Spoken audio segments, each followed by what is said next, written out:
The initial ruling was accidental fire-related death due to smoke inhalation and burns. However, the medical examiner's subsequent investigation did not support this conclusion. Upon thorough examination, it became evident that Charcot's triad was present in the deceased, indicating a significant underlying condition prior to the fatal incident.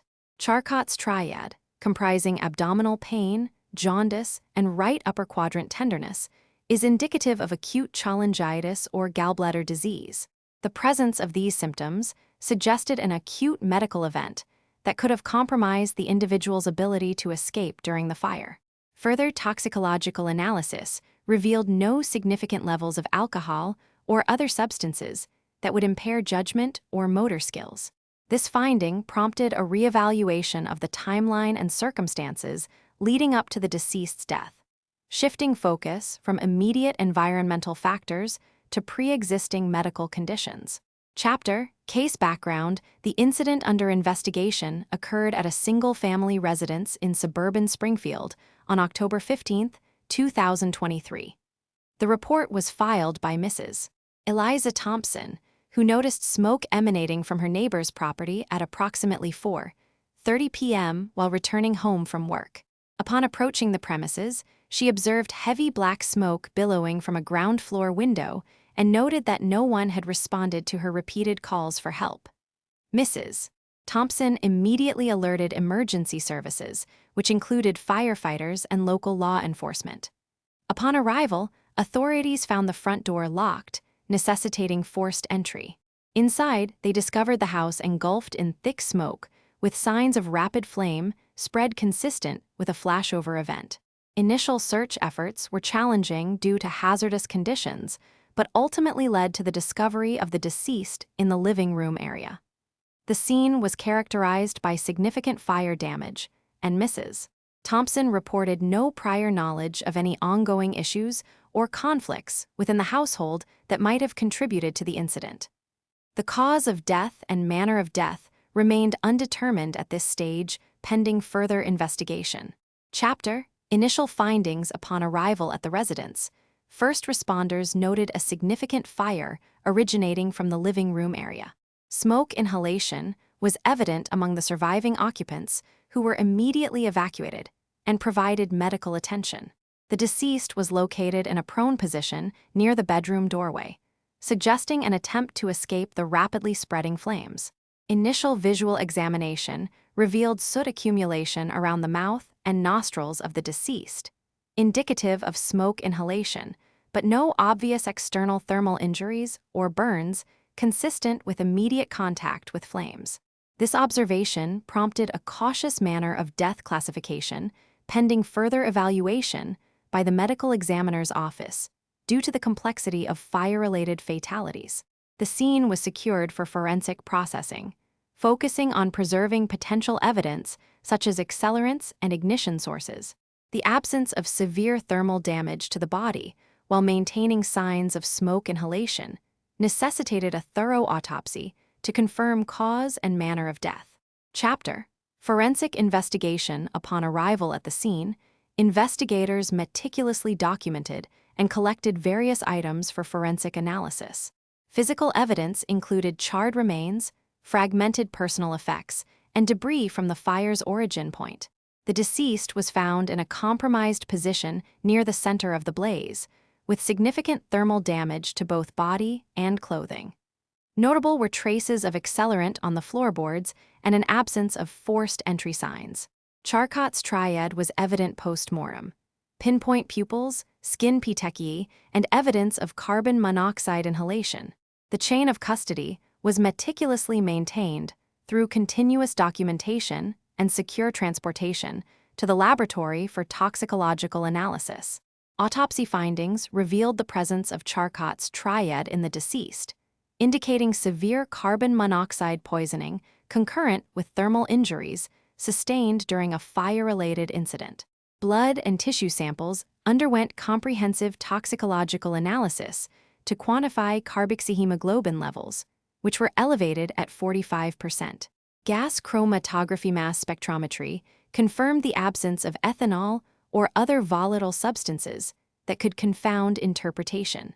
Histopathology sections from lung, heart, liver, and brain exhibited significant cellular edema and widespread petechial hemorrhages, consistent with hypoxic-ischemic injury secondary to smoke inhalation.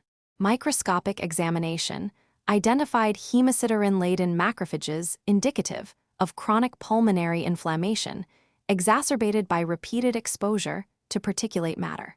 These findings substantiate the primary cause of death as carbon monoxide poisoning, corroborated by the absence of lethal trauma or other causative agents in the postmortem analysis. Analysis of the fire scene indicated a rapid combustion event consistent with an accelerant being used. The presence of black glassy charring on wooden surfaces suggested a high heat environment conducive to rapid tissue destruction and decomposition processes. Examination of the deceased revealed significant thermal injury, including full-thickness burns over much of the body surface. Notably, CHARCOT'S TRIAD, comprising muscular contraction bands, purplish mottling of the skin, and marked rigidity in the limbs, was observed. This finding strongly suggests a pre-existing state of rigor mortis prior to the fire event, indicating that death occurred before ignition. Radiocarbon dating of residues from combustion artifacts provided an estimated postmortem interval of approximately 24 hours preceding the fire, aligning with witness statements and surveillance footage corroborating the deceased's last known whereabouts. This finding strongly suggests a pre-existing state of rigor mortis prior to the fire event, indicating that death occurred before ignition. This timeline confirmed that the fire was deliberately set after death to conceal evidence, contradicting initial hypotheses of accidental or suicide scenarios. The examination of the deceased revealed significant thermal injuries, consistent with a rapid-onset fire event. Notably, CHARCOT'S TRIAD, cyanotic skin discoloration, blood-tinged froth at orifices, and postmortem lividity patterns indicative of high ambient temperatures, was present, confirming fatal smoke inhalation and heat exposure. Forensic evidence, including burn patterns and accelerant residue, supported the hypothesis of an incendiary origin. The expert would testify to these findings under oath, stating that the triad, combined with other forensic indicators, provides strong circumstantial evidence of a rapid fire event causing death. However, the specific cause of ignition remains interpretive without direct witness testimony or additional material evidence, linking it conclusively to human activity or accidental causes.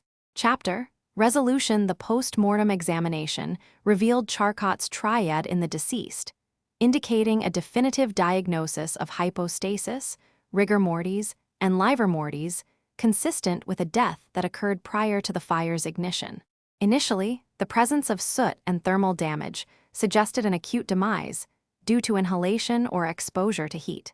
But microscopic analysis and chemical testing confirmed pre-existing biological markers indicative of death before the onset of combustion.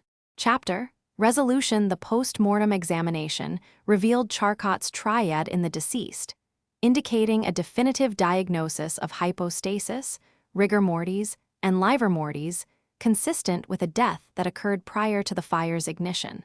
The central finding was established through meticulous documentation of burn patterns, coupled with forensic entomology and petrifaction studies. Evidence from insect activity, as well as the condition of the surrounding environment, corroborated that the deceased had been dead for several hours prior to the fire's inception. This revised timeline altered our initial hypothesis regarding the cause of death. The final determination concluded that the deceased succumbed to natural causes before being engulfed by the fire. Autopsy findings revealed no signs of traumatic injury or inhalation-related pathology, reinforcing that the fire was incidental and did not contribute directly to the cause of death. This case underscores the importance of a thorough investigation in distinguishing between primary and secondary effects of postmortem changes. This case underscores the importance of meticulous documentation and analysis in distinguishing between antemortem and postmortem changes, particularly when charred remains are involved. The presence of Charcot's triad aids in confirming ante-mortem burns, critical for accurate cause of death determination. The file remains open.